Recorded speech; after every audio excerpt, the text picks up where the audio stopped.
आज आपण अवरेज हा टॉपिक पाहणार आहोत.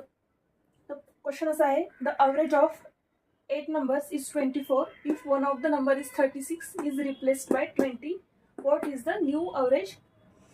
तर इनिशियली आपल्याकडे 8 नंबर्स आहेत, 8 नंबर्स, त्याचा अवरेज 24 आहे आणि if one of the number म्हणजे त्यातला एक जो नंबर आहे तो 36 आहे, तो आपल्याला रिप्लेस बाय 20 ने करायचा आहे. मग अवरेज कितीने डिक्रीज किंवा इन्क्रीज होईल हे सांगायचे.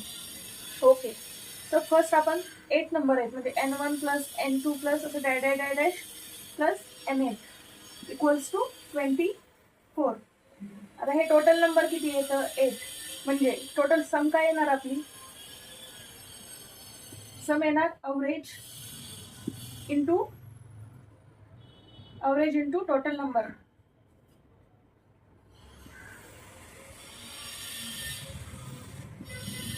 ओके, सो सम काय येईल इक्वल्स टू अवरेज किती आहे 24 इंटू टोटल नंबर 8. आता याचं सम आपल्याला करायचं आहे. 8 चोक 32, रिमेनिंग 3, 8 दोन्ही 16 आणि 3 19, 192. आता त्यांनी काय सांगितलं, हे जे 8 नंबर्स होते त्यातला एक जो नंबर होता तो होता 36, तो नंबर होता 36 आणि तो 36 नंबर जो होता तो आपण आता काय केलाय, तो रिप्लेस केलाय, त्याच्या जागेवर आपण 20 घेतलंय. म्हणजे तो नंबर आपण डिक्रीज बाय 16 केलाय.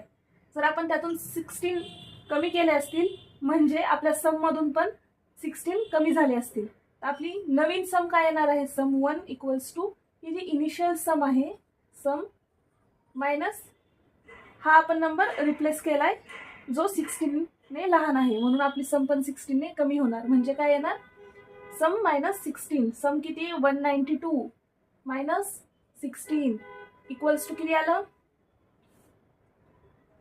12 मधून 6 गेले, खाली राहिले 6, 1 9 मधून 2 गेले 7, 176. पण आपले टोटल काउंट बदललाय का, नाही, टोटल काउंट तोच आहे. तर नवीन अवरेज काय येणार आहे, अवरेज 1 इक्वल्स टू तिची नवीन सम आहे 176 डिवाइड बाय 8 इक्वल्स टू 8 एक 8, 8 दोन्ही 16, एक बाकी आणि 8 दोन्ही 16.